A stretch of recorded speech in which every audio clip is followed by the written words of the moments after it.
All right, welcome back. We are starting our college football previews here on the Powers on Sports podcast. And where else to start but with the Southeastern Conference with, don't they say, it just means more there to play football and all that good stuff. So we are going to kick it off with the Southeastern Conference. We're also going to do previews ACC, Big 12, Pac-12, and maybe even a little Big 10. And for the SEC, we're going to welcome in Vince Ferrara. Vince is a sports radio host in Knoxville, Tennessee for 99.1 The Sports Animal. He's dialed into all things Tennessee football. He was at SEC Media Days. He's another Tampa guy as well as me from the Bay Area. So welcome to the podcast, Vince. This is your debut. How about that? Pleasure is all mine. Jason, how you doing, man? I'm doing great.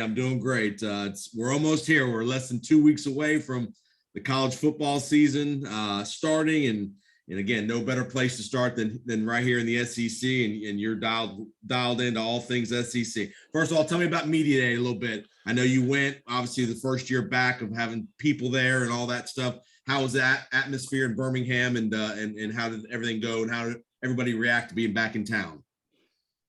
Yeah, Jason, you hit on the big part of it, right? That stands out for us is just the fact that it happened again. And it wasn't normal like we had seen before, because all the circus elements that the SEC loves to have, they really weren't there. Like fans in the lobby with crazy ring hats, Alabama fans just lined up. They're stacked on top of each other to get a glimpse of Nick Saban, and, coaches and people walking through signing autographs. There weren't fans that were allowed there for the event. There was also, I think there was about 700-ish media. They've capped out in the past at 1,200 or 1,300. Yep. So there was a lot less traffic from a media standpoint. Honestly, a lot of us that cover it every year really like that. I mean, it was easier to get around. You didn't have, everybody that's not in the normal everyday media for these teams there that just wants to be a part of it, Right. And so I think we like that aspect of it. It was definitely different. I think we were set up on Radio Row, and I think there were more coaches that went to Radio Row this year than in the past by a little bit. It wasn't just a, wide open free.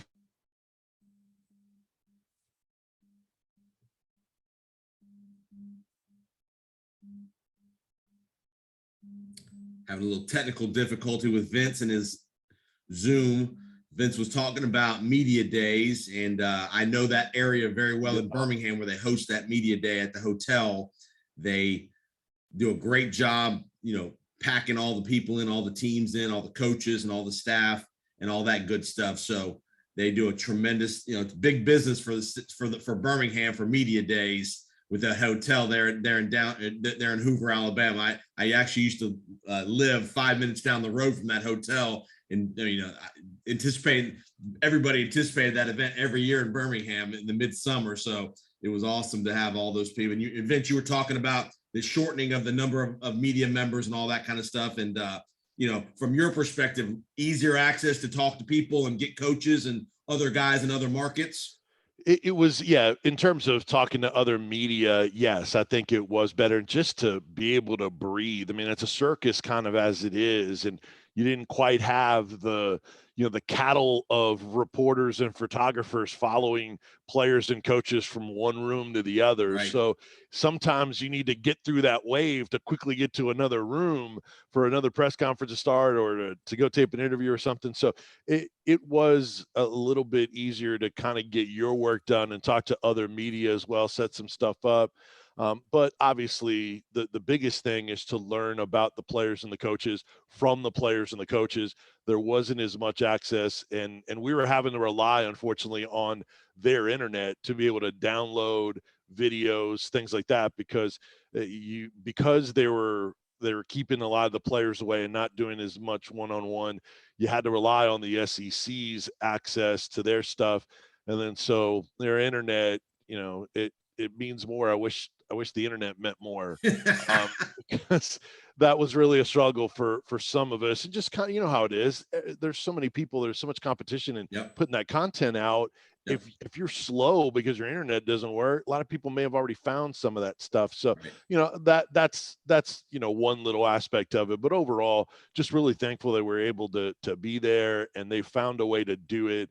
And it wasn't this paranoia, at the time of being there. So, the SEC always does a great job with it, and we'll see if it's going to be any different in the years to come with Atlanta and Nashville and those new locations. Last time we were in Atlanta, Jason, it was difficult. Man, they were at the College Football Hall of Fame. They had stuff in one building. You had to walk outside to go to the main room for a lot of stuff, and it wasn't the best setup. We'll see if it's better this time. But man, So I love that kind are of they stuff. Honestly. rotating? Are they going to be rotating away from Birmingham to Atlanta, Nashville, or are they permanently moving away? No, they're just kind of mixing them in, kind of like they do with their basketball tournament. Tournaments. So Yep. yeah, it just kind of sampling in those other locations. Cool. All right, so let's talk about the 4 new coaches in the league. Obviously, at media days, you got Brian Harsin at Auburn, you got Shane Beamer at South Carolina, Heupel at Tennessee, and then Clark Lee at Vanderbilt. Which of those 4 guys kind of were you impressed with at media day, given what they talked about and just their demeanor and how they kind of handled the media? I think Shane Beamer was the most engaging and looked the most comfortable there. So he is a guy that obviously people know his dad, and that name resonates with a lot of people. He just looked the most comfortable. Brian Harsin, he had a veteran type of filibuster to start his press conference in the main room. I mean, he took 3 total questions in a 30-minute session, Wow. Jason. And that's how long his opening statement was. That's how long his extended fill time answers were. And so after the third question was asked, they're like, all right, we're done. And everybody's like, wait, I had questions too. So, that didn't get a ton out of that. Yeah. And I've heard that media access and stuff has been a little tight at Auburn as well. Clark Lee, there's not a ton of expectations for him. And, right. I thought he sort of didn't really say a whole lot either. I thought Shane Beamer was the most engaging of them. Does that guarantee that South Carolina is going to be good? No, it does not. But in terms of being able to learn about the team, I think he said his wife was actually the first Beamer at SEC Media Days, because she had worked in the media relations or the athletic department of Mississippi State. So she had actually been through that before, and he's not afraid of the spotlight with his dad. So I'd say Beamer was the guy that enjoyed listening to at media days. Yeah, and obviously Brian Harsin, the former coach at Boise State, coming to Auburn. So he's a very much different media perspective from coming from Boise, Idaho, to the hub of media central of college football there at the SEC. So all right, let's get to some teams. Let's talk some. Obviously, we had Alabama defeated Florida last year in the title game. Alabama went on to win the national title. They're back. Let's just start with Alabama. What are your thoughts? Bryce Young replacing Mac Jones. The defense is supposed to be better at Alabama. I know that was one. If there was an Achilles heel a little bit, it was maybe their defense a little bit. What were your thoughts? Your thoughts of the Alabama heading into 2021 with Bryce Young at the helm? Well, I still think they're the team to beat in this conference and probably in the country, even though some other people are looking for somebody different to pick. But let's be real. People are trying to pick somebody else because they don't want to pick a champion back to back. Right. Right. When that happens, it's not easy to do. So any of the other picks are not because they don't have the best talent, because Alabama does. Look, they lose a lot on offense, lost 8 starters, and obviously at quarterback as well. But man, I have the utmost confidence in Bryce Young. I think he's going to be a star this year in college football. Still have plenty of weapons, John Mechie the third, and go plenty of other 4 and 5 stars that maybe that aren't household names that are still going to be right there in line with the other guys that have already left. And so with Alabama, you mentioned the defense a little bit. They have 8 starters that are back from last year, and it doesn't even count Henry To'oTo'o, who was Tennessee's leading tackler and last year, and he is an absolute stud. And he's one of the talks of camp at Alabama and how well he's fitting in. He is one of 6 Alabama defenders that were on the first team in all SEC. I mean, it's ridiculous. So they're going to be loaded and just tons of talent. Not concerned. They gave up some big points in a few games last year, but honestly, that's college football today. And part of the genius of Nick Saban is he's adjusted to today's college football from back in the day when he was talking about, the pace of play and going back and forth with Malzahn and all that. He adjusts, and he's got a ton of talent. So I think Alabama is the team to beat. How do you think the Bill O'Brien adjustment on offense is going to be going from Sark to Bill O'Brien? Honestly, in the NFL, I wasn't a big Bill O'Brien fan in terms of a head coach, but man, he knows football. And I just like all the other former head coaches and guys that are in that rehab program that Saban has going on there at Alabama, they all fall in line and they all succeed there. If you're a successful head coach, you get the deal. You've been a head coach, you're in a program, you have your own thoughts and ideas and all that, but you are there to run what Nick Saban wants you to and fit into the culture. You adjust to them. And it's happened and succeeded for a lot of guys over and over again. Kiffin, Sarkisian, Loxley, it's going to continue. Butch Jones even has a job now at Arkansas State, and he wasn't even an on-field assistant. So if you're a smart coach, you understand it. So I think him, Doug Marrone, I think those guys are going to fit in great. And it just shows you what a setup they've got there when former NFL head coaches are more than willing to check their ego and walk into that situation knowing it's going to work out for them on the other end and maybe win a national championship or more at Alabama. I think the most underrated thing about the Alabama team, especially offensively, is just how consistent over the last decade their offensive line plays been.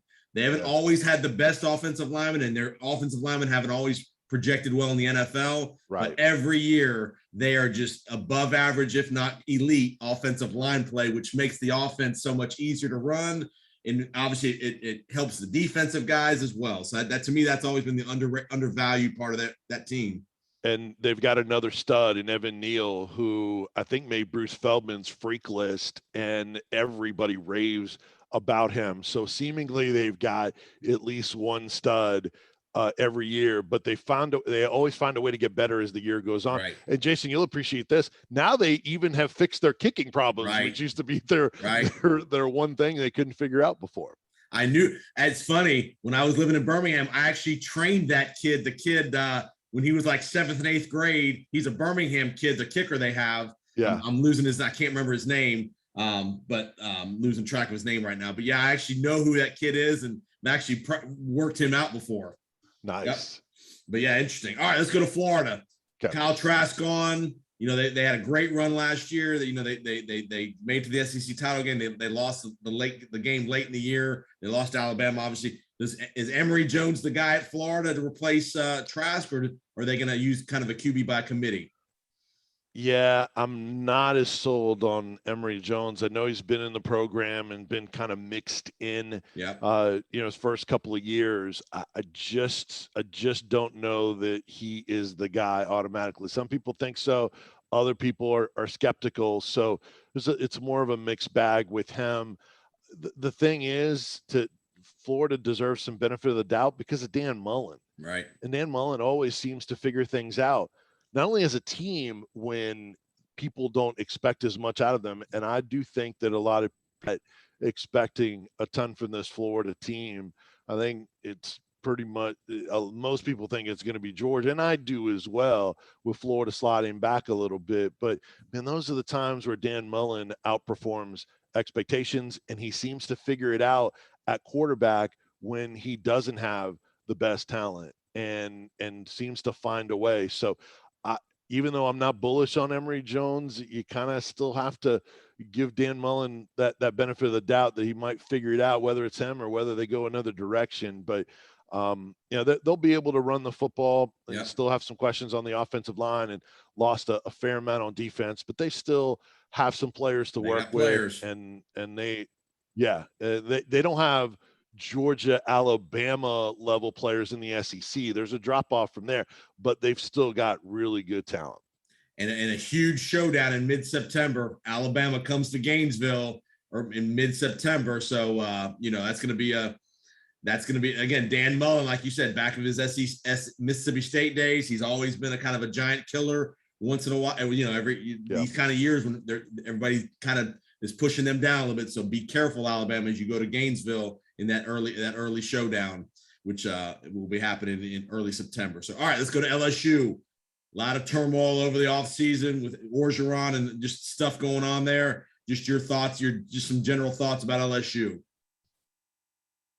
I think LSU is going to be much better this year.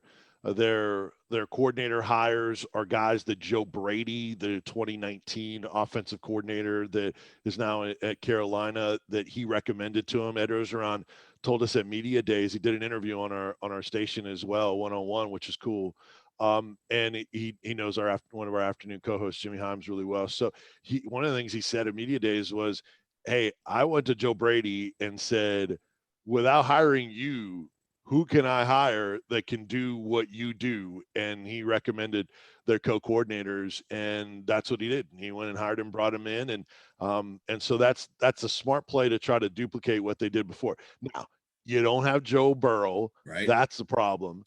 But it was a 2-quarterback competition, but then Miles Brennan got hurt, so it looks like it's Max Johnson, of course, Brad Johnson, the former, former Bucks quarterback. So it looks like I think they're going to be able to do a lot more than they did last year, where Johnson was in his first year, TJ Finley in his first year. So I think they'll be much better. They have lots of talent.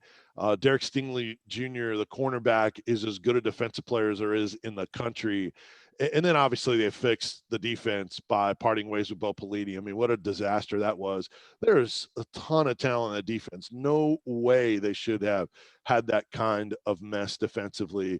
I think they'll be much improved in a lot of ways, and I think you'll have a bounce back year. Not catching Alabama, I'd kind of slot them in a little bit behind Texas A&M for third place in the West, but maybe even fourth best in the SEC overall. Gotcha. There you go. You mentioned that Texas A&M, Jimbo Fisher. What's this, year 4, year 5? Is this year 4 or 5? I think this is year. I think this is 5. Yeah, I think. Yeah, I think it's 5. Yeah. Yeah. So year 5 in College Station. Had a really good year last year. Kellen Mond gone now. Is A&M sustainable, or is this kind of something where he's going to have to rebuild again, kind of the offense again and the quarterback position again? No, I think this will be his best team.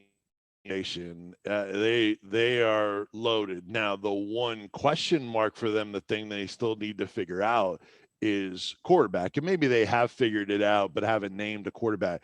I actually think it's going to be Haynes King, who's a kid from the state of Texas that picked Texas A&M over Tennessee. And I thought that was a big loss for Tennessee. He can really run, but he's still a pocket quarterback. I think he's going to be terrific, and they are loaded. Really good offensive line. Isaiah Spiller, I think, is the best running back in the SEC. They were underrated good defensively last year, especially against the run, and they still have a fair amount of talent back. I think this is going to be a very good Texas A&M team, especially if Haynes King is what I expect, and I think a number of people do as well. Not quite up to Alabama, but I think they can be 10-ish win team overall this year. And I think Alabama goes to Texas A&M this year. Is that correct? I'm pretty sure they go to. Yes. Yes. Yep. So October 9th. Yeah. So Alabama's got 2 really tough road games, obviously with Florida and going to A&M within the first, 6 weeks of the year. All right, let's go to Georgia. Lots of expectations in Athens. Kirby Smart, JT Daniels kind of emerged last year as the quarterback. They seem like they're the threat to Alabama to win the conference. They got a huge showdown with Clemson early. Just your thoughts on Georgia and is JT Daniels good enough to win it all here in Athens? By the way, this is the 4th year on Jimbo Fisher. Just double checked on that. 3 years, 26-10 in 3 years. But no, I think Georgia is the team to beat in the East. And yes, they are the biggest threat to Alabama. You mentioned JT Daniels. That's what gives them the validity. They've figured out that quarterback position, which in the last couple of years last year they weren't able to figure out. It's kind of a mess until Daniels figured it out, but since Jake Fromm. But he's a Heisman Trophy candidate. That's how good he is. Now, I wouldn't put him in the favorite category because Georgia probably isn't going to throw the rock around like some other teams will. But man, he can make all the throws, a former 5-star, and now they can do some things in the passing game with a really their best group of wide receivers that they've had. Now they've added Eric Gilbert, the former LSU tight end, Right. one of the elite players in the country, and he was really good as a freshman and eligible immediately. Also added Washington, another 5-star tight end to the mix. So they've got some weapons there. They can always run the rock. They have a deep stable of running backs. They should be solid enough on the offensive line. And then as good a defense as there is in the country. They had some losses on that side of the ball, but man, they are still stacked and they can really run. So they're the closest team to Alabama in terms of talent in this league, and the results pay that out.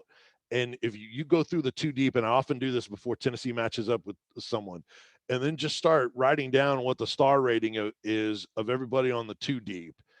And it's ridiculous. It's how so many, I mean, there's 5 stars that aren't even on their two deep. They've got so many of them stacked there. Now Alabama sets the bar in that category, but Georgia is right there as well. What Kirby Smart has done with recruiting has been insane, and that's why they're always in the mix. But that's why there's also people that kind of have criticized Kirby Smart because they're wondering, why haven't you cashed in yet on all this talent? And obviously they've been super close. Just some boneheaded decisions have helped lead to that, and some heroics from Alabama as well. But they're not going anywhere. They're always going to be a factor as long as they continue to recruit the level they have. And they've got a quarterback, which, like when they had Jake Fromm, gives them a fighting chance if they get into that situation again with Alabama in the SEC title game or even in the playoffs.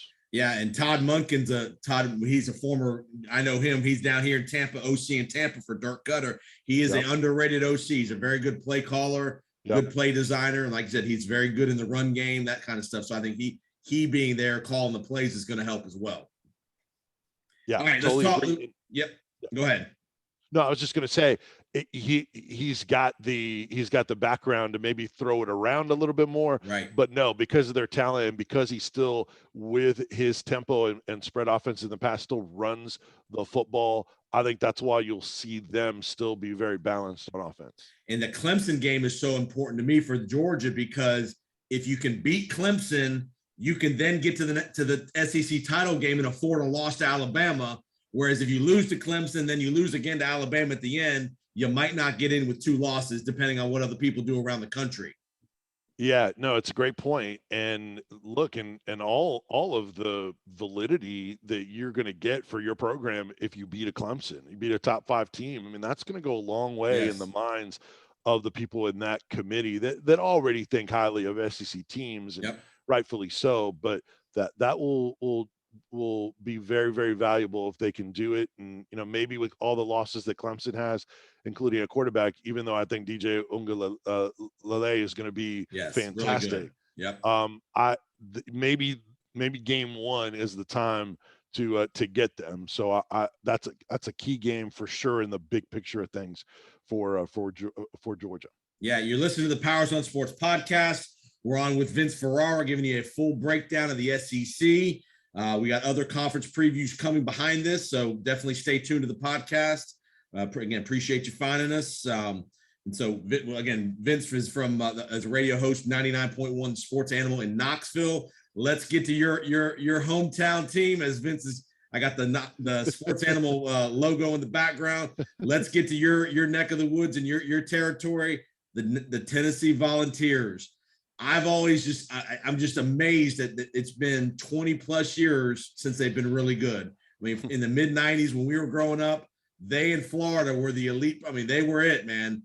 Phil Fulmer had it going. I don't care what year it was. They were in the mix every year, and they've just not been able to sustain that or even kind of have any consistency. Just your general thoughts about the Tennessee program. And obviously we'll get to the Josh Heupel hire here in a second. Yeah, and so much turnover, Jason. I mean, there's a lot of things that have contributed to the struggles since then. And I know Tennessee fans don't want to rehash all those things, but it's been very difficult, and it just adds to sort of that difficulty to buy in for some fans right now in Josh Heupel. Not everyone. There's plenty that believe in him and like the hire under the circumstances, with the potential NCAA probation or some sort of punishment coming with their investigation that's still not over yet. So that's dragging on and hurting recruiting. But anyway, I still think that some fans have just been just punished over and over again with all these losses and all the drama. I mean, them all. So I think some fans have a hard time sort of buying in yet and taking more of a wait and see approach. And still, like, some people impacted by COVID, I think that has also impacted season ticket sales as well as the NCAA stuff.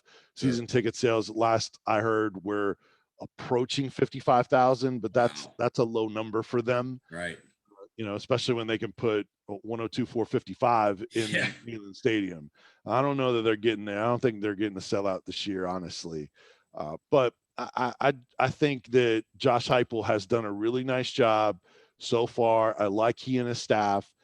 They've given us a ton of availability, Jason. I lost count. Like last week, it was 46 interviews that we had. And I've joked that that's like the entire Jeremy Pruitt era in 3 years in number of interviews between players and coaches. We've talked to the entire coaching staff, all the assistants, and we get Heupel Monday, and then we're talking to the coordinators for a second time Tuesday and Wednesday. So, I mean, a lot of SEC teams are just so locked down, and it's the one voice. So a lot of these former Saban guys want to do things like Saban without the rings. So you got to win first. If you win, then you can do everything the way you want. But what that's done, that availability that we've gotten, how this works, Jason, is now it's allowed a lot of the fans to be able to hear from Heupel, all his assistants, the players, recruits, and then also get the excited again in the product and the direct. It's smart, and a lot of coaches, I don't understand why, can't figure that out. And it buys you a little bit of time at the beginning, which this coaching staff really needs. You want to get fired up. And because they've been able to hear from them more frequently, I think you're starting to see some fans get more excited about this year, and just be emotionally invested in the players and the coaches and like what they've heard. They don't sound as paranoid as a lot of not only the head coach, but when we've talked to other coordinators in the past that were great personalities, they wouldn't show it because they were afraid to say anything. Right. Now you don't have that. And even though it's not like Heupel is this open book, he's still giving us access. Sure. We get 5 minutes to share a video from every practice, where it's always been 3 and then 3 of nothing, in terms of what you get to see. So it's been refreshing from that standpoint, and I think fans have enjoyed it, and that part of it has been really good. I also like what they've done, because this coaching staff, including Josh Heupel, they are the 180 from Jeremy Pruitt. So it was a mess last year, and a number of the players kind of been surprised that they have. Number of the players have talked about how much fun they're having now and how different it is from last year. Right. That it was work for them to come in and do it, and they were just doing it to get through it. Yep. And just really surprised that some have really tossed that out there. It just shows that it was an underachieving mess of a culture year last year, right, for whatever reason. And Jeremy Pruitt, after year 1 of his tenure, admitted that he didn't spend enough time on relationships with his players. He told our afternoon host Jimmy Himes that, and he had to wonder, okay, wait, I know you're a first-year head coach, but you can't figure out that you need to show players that you love them, right, so they'll fight for you in tough right, times. And he said that's why he thought they kind of quit on him at the end of year one. So he spent more time doing it in year two. They had a little bit of a spike year, but some guys aren't going to buy in, Jason. It's too late. You know that, being in those locker rooms. Now you wonder, is this guy sincere? And then I wonder if maybe that kind of wore off in year three and he kind of went back to year one and worrying about little things that didn't matter and only football. So that's how you lose a locker room. Right. And I think this coaching staff has mixed in fun things. They complement this coaching staff, and it's not going to guarantee wins, but at least it gives you some sort of base and chance to. You're going to get the best effort out of the kids you have. You're going to get the best effort. And until they can improve recruiting and improve the roster, you need to be able to get the most out of the guys you have. So that's the biggest thing: the culture, the fun, the difference from Pruitt, the access that I think has been a real positive. And look, in today's day and age, Jason, in today's day and age with name, image, and likeness, let the players talk. They've been able to talk about their name, image, and likeness. They've been able to get their personality out there. That also will help you in recruiting as well. And the other thing is, when Tennessee was great back in the 90s, they never had the best players. They always had a very festive atmosphere. Even with Fulmer, they always had a very fun, it seemed like a pretty fun culture to play in. They never had the best players. Yeah, they had Peyton Manning, but they never had the best players roster-wise in the SEC. Typically, it was always somebody else that had a better, quote-unquote, recruiting class and all that stuff. But they were always a very together team. They had some dudes now. They did. They did. I get it. Maybe Florida, from a recruiting standpoint, maybe had some more. But yeah, you need the dudes and the coaching and the culture. You need all three of it if you're going to do what fans want, and that's the championships, to compete with the Alabamas and the Georgias. That's what you need. Unfortunately, Tennessee has not had all three of those, and you can't just win with 2 and 3 star guys and Butch Jones bringing up the whole 5-star heart and all that kind of stuff.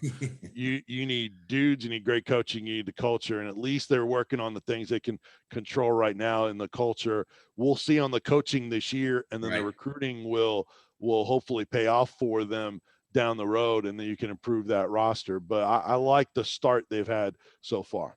Speaking of NIL, name, image, and likeness, in a place like Knoxville, where football, the University of Tennessee's it, how is that kind of gone in Knoxville? Are there, is the barbecue joint sponsoring the offensive line? How's some of that kind of stuff working in Knoxville where you're at?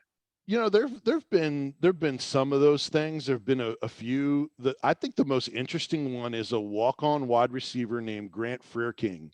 He actually owns a multi-million-dollar business. It's sort of a landscaping type of business, and he's gotten national attention for his business because now he's able to get players on the team sort of be social media advertisers for him, and he's developed that brand, and now he's able to be public with his business and have people get the attention and do that, help him with that. So a little bit, and so he's a lot more popular than he was before, when now guys can get a little money from him, so that's the most interesting. One thing that has stood out, we've asked not every player, we've gotten a ton of player interviews, but I'd say more than not have said, no, not really messing with it right now, kind of focused on this season and trying to get better and trying to, and focus on football.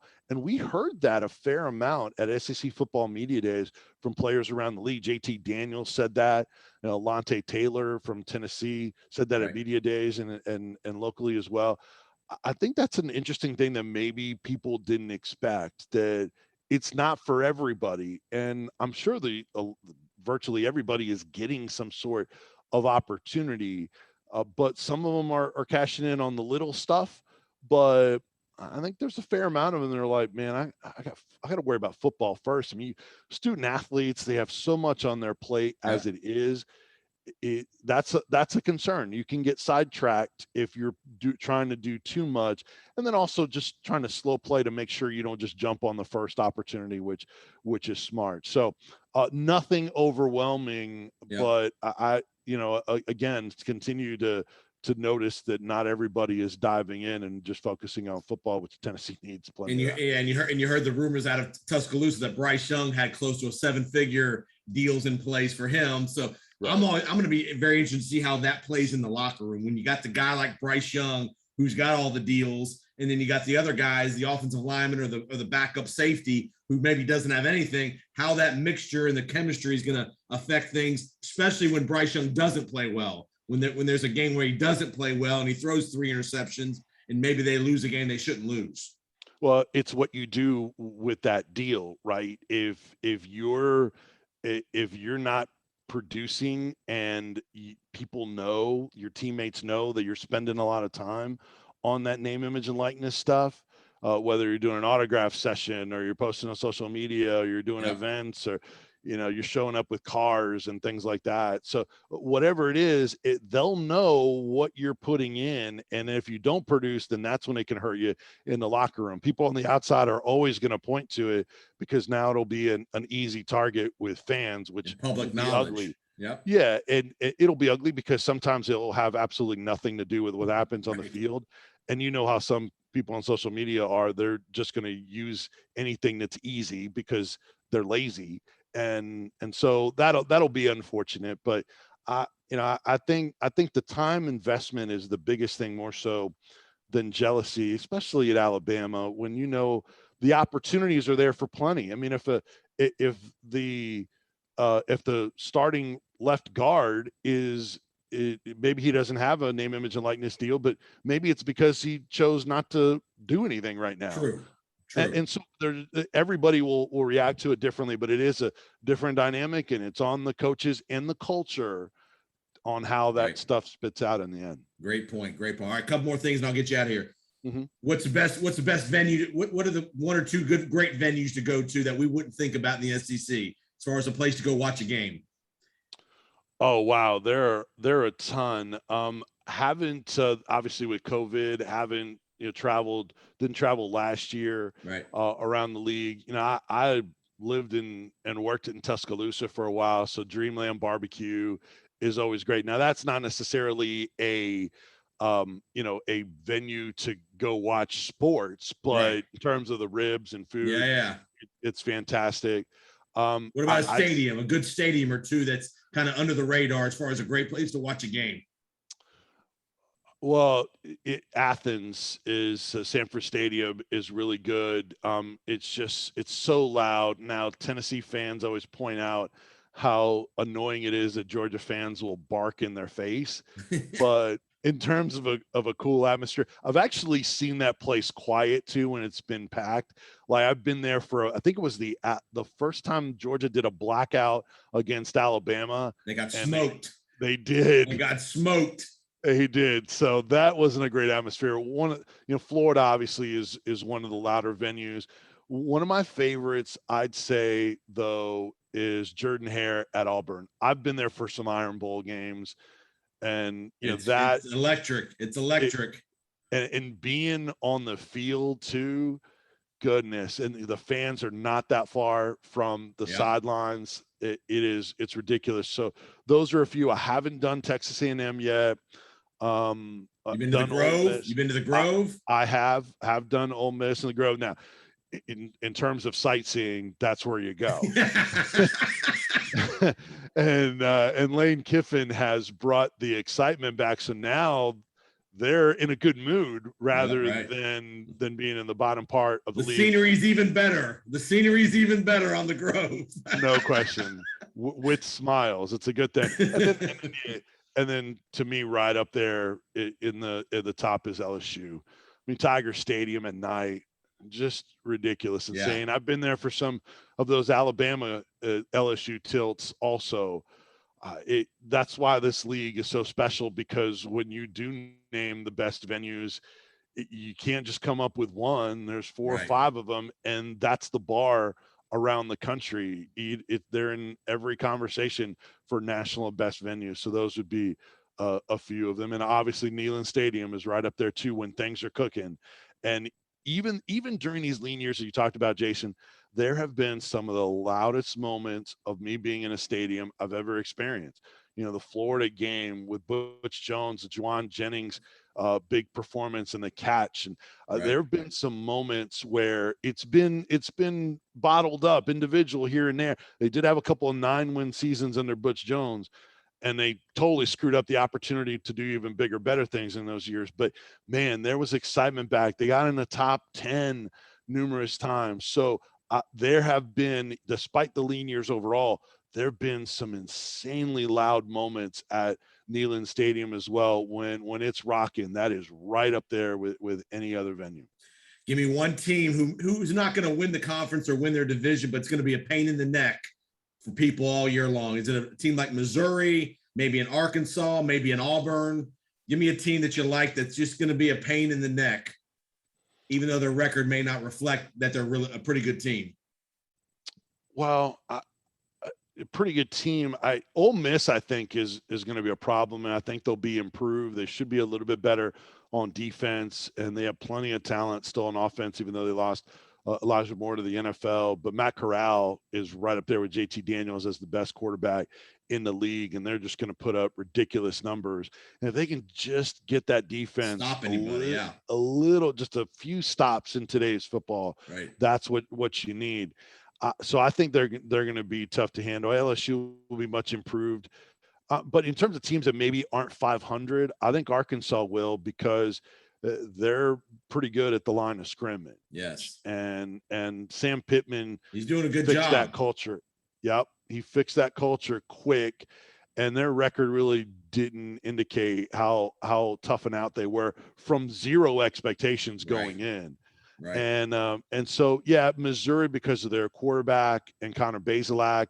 If Kentucky's got this quarterback that has won the job there, I mean, they're talking about not, him having an arm, and I've seen some video of him, and he looks like he has a strong an arm as we've seen at Kentucky for a quarterback in a long time. If they fix that position, then that's the team, because they are good at the line of scrimmage, especially on the O-line. They can always run the ball. Yep. And you're right. And Stoops he gets the most out of his players. So that's another sort of wild card team that if they fix that position, but I mean, you can kind of say that about Arkansas. If Jefferson's the guy, a number of teams, if Tennessee figures out the quarterback position, I think it's going to be Joe Milton, the Michigan transfer. You talk about an arm. This kid's arm is special. Players have talked about him throwing it 70, 80 yards. He has running ability. He's got a Cam Newton type of size. Yep. Didn't live up to expectations at Michigan with his high recruiting ranking, but how much of that was that mess up there at Michigan, their offense and drop passes and stuff like that. So if Tennessee gets a special quarterback, Tennessee is going to be in that mix too of teams you don't want to mess with late in the year, even though I still have them at 6-6 right now. So it sounds like we both like Alabama, Georgia in the SEC title game. Yep. Who do you think escapes? Do you think they both make the playoff, or do you think the winner of that game makes the playoff?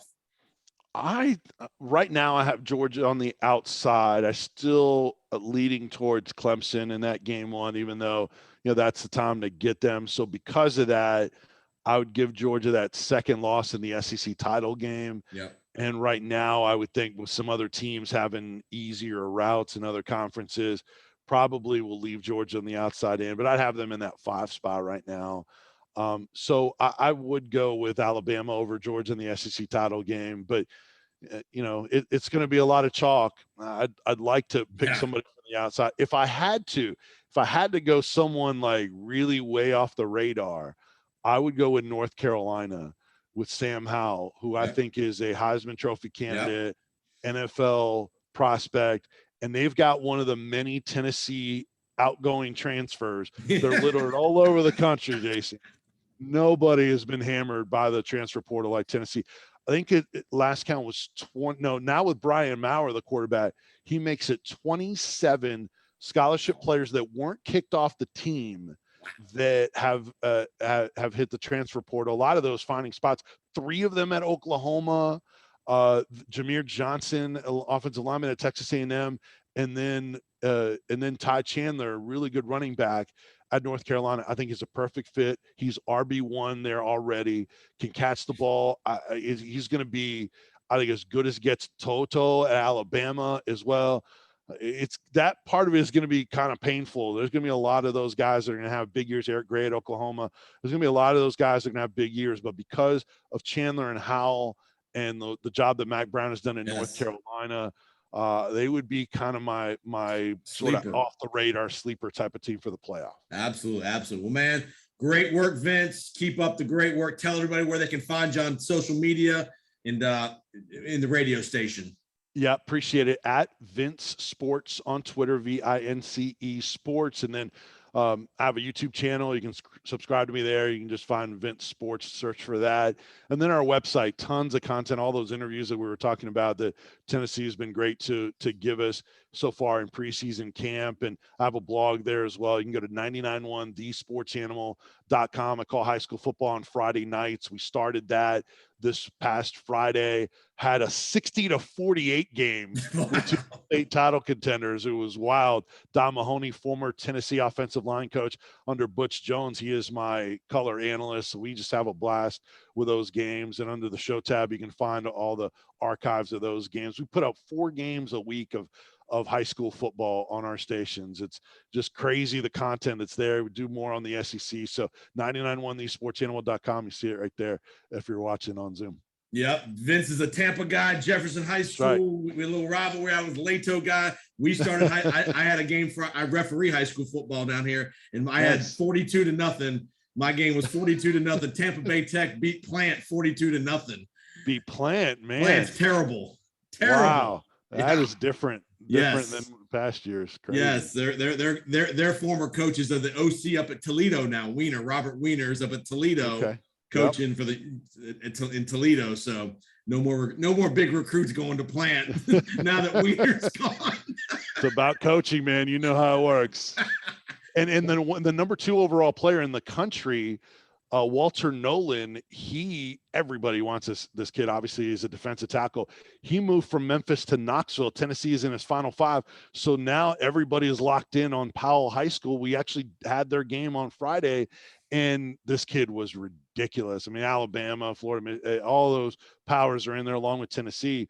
So it's crazy how the recruiting in the college level is connected to the high school level. Ooh. And the quality of high school football is really improving here in East Tennessee and the state of Tennessee. It's not Florida with the depth of talent, but man, you guys have a ton of talent there as well. So cool that you're involved with it.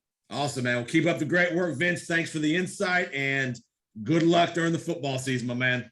Man, always fun. Tell my man TJ Reeves I said hello. I sure will. Yep. You're listening to the Powers on Sports podcast. We'll be right back.